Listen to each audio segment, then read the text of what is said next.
Kabayan, kumusta po? Meron po ba kayong GCash account and it has a zero balance? So, naisipan nyo po mag-cash in, okay? And maglagay ng pera through your bank cards. However, ito po yung nakikita nyo. Oops! Sorry, this service is temporarily unavailable. Please try again later. However, when you try it again, ganun pa rin yung lumalabas. Huwag po kayo mag-alala. Ngayon, papakita ko sa inyo kung paano po maghulog sa GCash using your METROBANK online mobile application.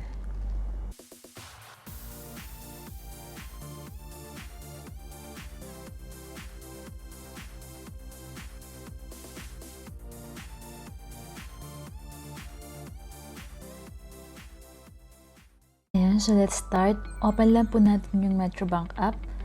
Put your username and password.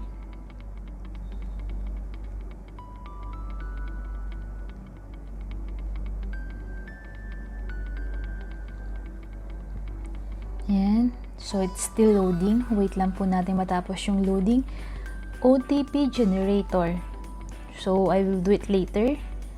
So, I'll just click maybe later. Fingerprint login. I'll activate it later. So, maybe later. Okay. So, punta lang po tayo sa dashboard sa left side ng ating screen. Then, you have to click transfer to other bank.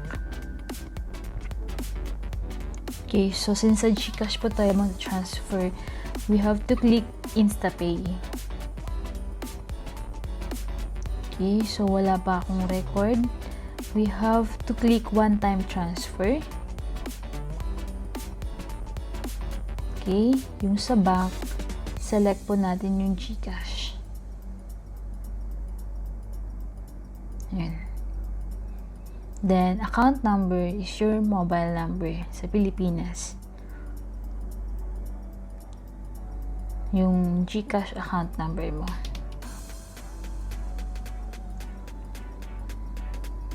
Okay, beneficiary individual, then you have to put your first name, middle name, and the last name, the address,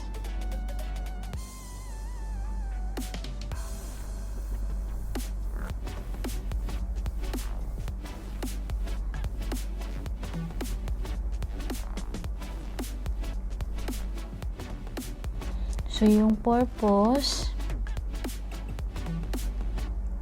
let's just put savings. Then we will put the email address. Save this as beneficiary. Okay, I'll just save this para hindi na ako paulit-ulit na mag-enroll. Then you have to review your bank, which is GCash, account number, your first name, middle name, last name, your address, the purpose, and your email address. Then click next.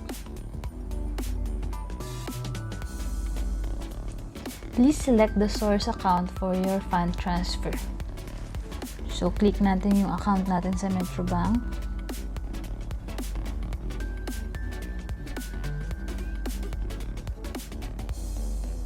Okay. So ang source account po natin is yung METROBANK and yung recipient is yung ating GCash. You have to put the amount. I'll just put here, let's say 2,000. Click next. So makikita nyo po, please ensure all information is correct. Source account, recipient, and the amount. Then click submit.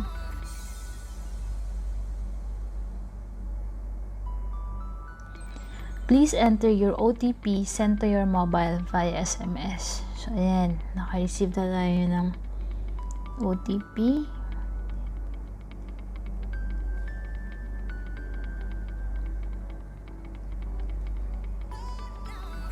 Then, submit. Ayan. Transaction is in process.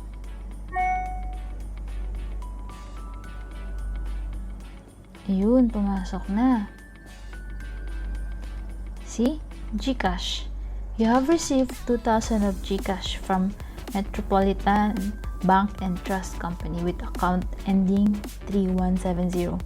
Your balance is 2,000. So, press lang po natin yung OK.